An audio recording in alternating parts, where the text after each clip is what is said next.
नमस्कार दोस्तों, स्वागत है आप सभी साथियों का एक स्मार्ट स्टडी यूट्यूब चैनल पर।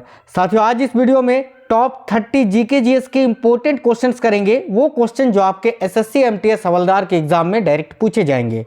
देखिए, एसएससी एमटीएस हवलदार का पेपर आपका अप्रैल में होने वाला है। अप्रैल से जो है आपके एग्जाम्स होने वाले हैं। हालांकि डेट अभी नहीं आया है, लेकिन अप्रैल में ही आपका पेपर होगा।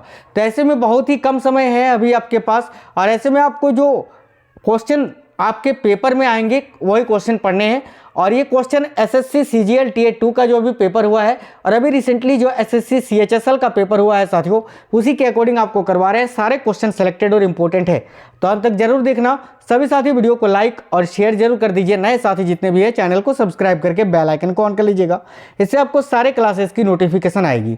चलिए, तो बिना देरी किए शुरू करते हैं पहले क्वेश्चन के साथ। और आज का पहला क्वेश्चन है, भारत में अति सघन वनों का सर्वाधिक क्षेत्र जिस राज्य में पाया जाता है वह कौन सा है।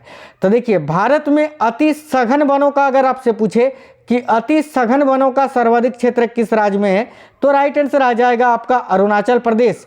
लेकिन अगर आपसे ये पूछे कि भारत में सबसे अधिक वन किस राज्य में है, तो फिर आपका राइट आंसर आएगा मध्य प्रदेश।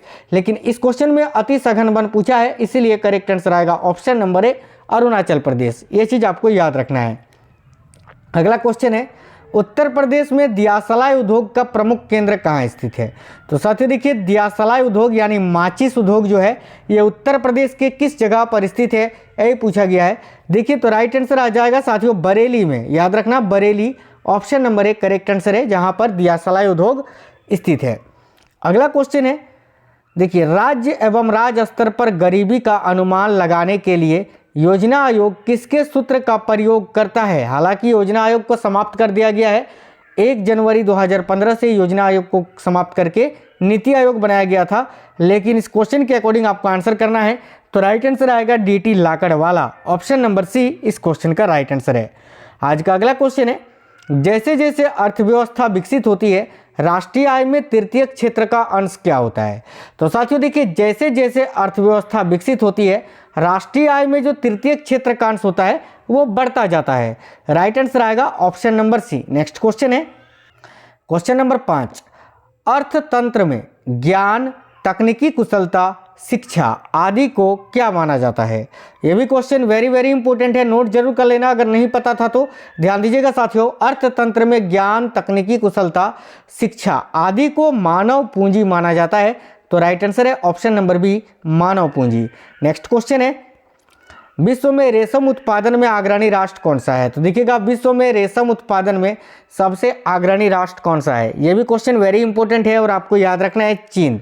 चीन जो है सबसे ज्यादा रेशम का उत्पादन करता है पूरे विश्व में। तो करेक्ट आंसर आएगा ऑप्शन नंबर बी, चीन।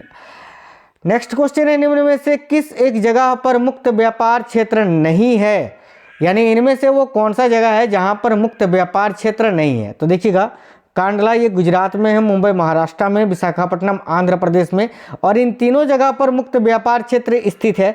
लेकिन तिरुवनंतपुरम जो केरला में स्थित है, इस जगह पर जो है साथियों मुक्त व्यापार क्षेत्र नहीं है।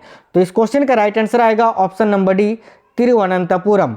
नेक्स्ट क्वेश्चन है, देखिए क्वेश्चन बहुत ही ज्यादा इंपॉर्टेंट है और सिलेक्टेड है, बिल्कुल आपके लेवल वाले क्वेश्चन है जो क्वेश्चन आपके एग्जाम में पूछे जा सकते हैं।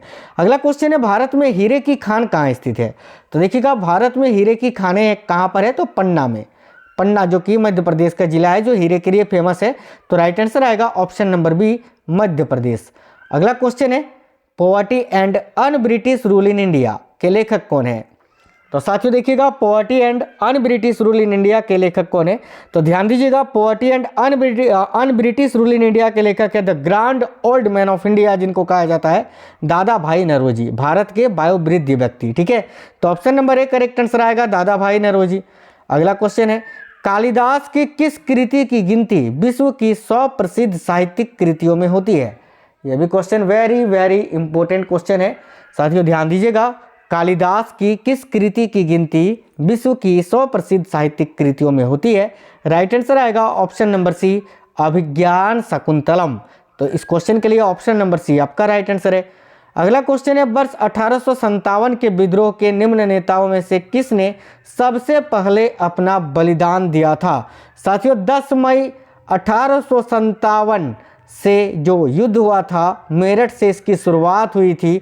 चर्बी वाले कारतूसों के प्रयोग की वजह से इस युद्ध की नींव रखी गई थी और इस युद्ध में सबसे पहले अपना बलिदान दिया था मंगल पांडे ने, जो सबसे ज्ञात मतलब कि जानकार आदमी थे जिन्होंने सबसे पहले अपना बलिदान दिया था, वो थे मंगल पांडे। राइट आंसर आएगा ऑप्शन नंबर डी। अगला क्वेश्चन है, भक्ति आंदोलन के प्रारंभिक प्रतिपादक कौन थे? तो साथियों ये भी क्वेश्चन वेरी वेरी इंपॉर्टेंट है, याद रखना है आपको, भक्ति आंदोलन के प्रारंभिक प्रतिपादक कौन थे? तो करेक्ट आंसर आएगा रामानुज आचार्य। ऑप्शन नंबर ए इस क्वेश्चन के लिए करेक्ट आंसर है। नेक्स्ट क्वेश्चन है, भारत में इस्पात का उत्पादन सर्वप्रथम कब आरंभ हुआ था? तो देखिए, भारत में इस्पात का जो उत्पादन है वो सबसे पहले आरंभ हुआ था 1913 ईस्वी में। ऑप्शन नंबर बी इस क्वेश्चन के लिए आपका राइट आंसर है। अगला क्वेश्चन है, बहमनी साम्राज्य को किसने चरमोत्कर्ष कर पर पहुंचाया था? तो साथियों देखिएगा, बहमनी साम्राज्य को किसने चरमोत्कर्ष कर पर पहुंचाया था? तो करेक्ट आंसर आएगा ऑप्शन नंबर सी, महमूद गावा ने। तो महमूद गावा इस क्वेश्चन के लिए एक बिल्कुल ही करेक्ट आंसर है, जरूर आपको याद रखना है। नेक्स्ट क्वेश्चन है, ऋग्वेद में संपत्ति का प्रमुख रूप क्या है? तो साथियों ऋग्वेद जो कि सबसे पुराना वेद है, सबसे प्राचीन वेद है, 4 वेदों में से एक है ऋग्वेद आपका। तो ऋग्वेद में जो संपत्ति का प्रमुख रूप है वो क्या है? तो गोधन। भूमि नहीं, भूमि तो अभी भी है संपत्ति का प्रमुख रूप, लेकिन ऋग्वेद में पूछा है तो गोधन केवल option number A right answer आएगा, गोधन। चलिए अगला क्वेश्चन देख लेते हैं।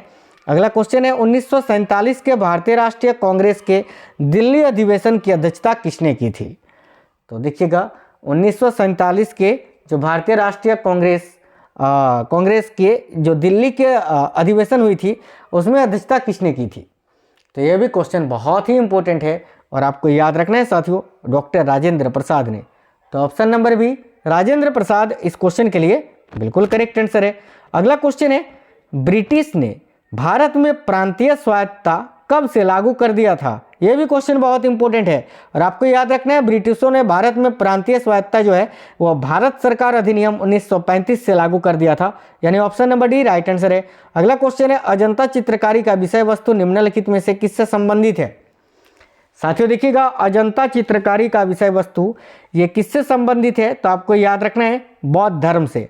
बौद्ध धर्म option number B right answer है। चलिए नेक्स्ट क्वेश्चन देखते हैं। अगला क्वेश्चन है, साइमन कमीशन का भारत आगमन किस वर्ष में हुआ था? देखिएगा, साइमन कमीशन का भारत आगमन ये 1928 में हुआ था। साइमन कमीशन गठित की गई थी 1927 में और ये भारत कब आया था? तो 1928 में। Option number B correct answer आएगा।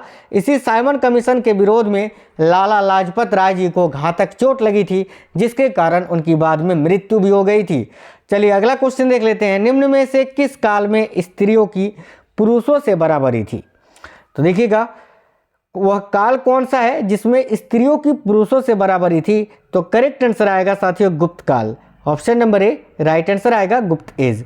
नेक्स्ट क्वेश्चन है, चालुक्य राजा पुलकेशिन द्वितीय को किसने पराजित किया था? यह भी क्वेश्चन बहुत ही इंपॉर्टेंट है, याद रखना है, नरसिंह वर्मन प्रथम ने चालुक्य राजा पुलकेशिन द्वितीय को हराया था। अगला क्वेश्चन है, वर्धन वंश की राजधानी को थानेश्वर, देखिए वर्धन वंश की जो राजधानी हुआ करती थी थानेश्वर, वो किस प्रदेश में स्थित है? तो साथियों थानेश्वर वर्तमान में हरियाणा राज्य में पड़ता है, तो इस क्वेश्चन के लिए करेक्ट आंसर आएगा हरियाणा। अगला क्वेश्चन है, रानी लक्ष्मीबाई का मूल नाम क्या था? तो देखिएगा, वीरांगना रानी लक्ष्मीबाई का मूल नाम पूछा गया है, आपको याद रखना है साथियों मणिकर्णिका इनका मूल नाम था। तो option number A correct answer आएगा मणिकर्णिका। अगला क्वेश्चन है, नागानंद का रचनाकार कौन था?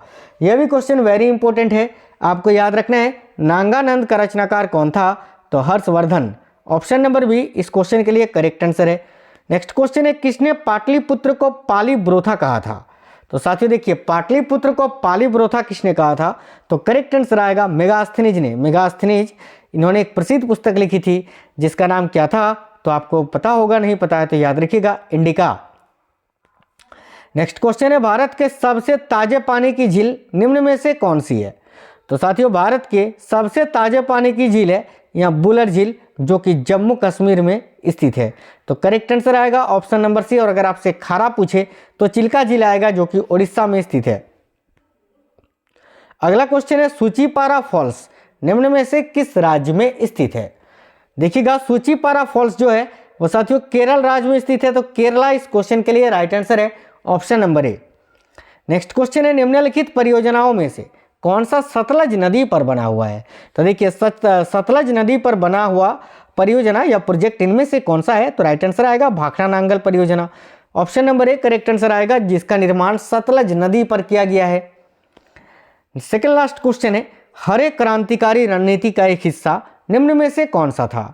तो देखिए साथियों, हरे क्रांतिकारी रणनीति का हिस्सा उच्च उपज देने वाले बीज, रासायनिक उर्वरक और कीटनाशकों और सिंचाई। उपरोक्त सभी करेक्ट आंसर आएगा, option number D all are above correct answer. अगला क्वेश्चन है, निम्न में से कौन सा झरना कर्नाटका और गोवा के बीच की सीमा बनाते हैं? तो देखिए इनमें से कौन सा वो झरना है जो कर्नाटका राज्य और गोवा राज्य के बीच की सीमा को बनाता है? तो करेक्ट आंसर आएगा साथियों, ऑप्शन नंबर बी दूध सागर फॉल्स, जो कर्नाटका राज्य और गोवा राज्य के बीच की सीमा को बनाता है।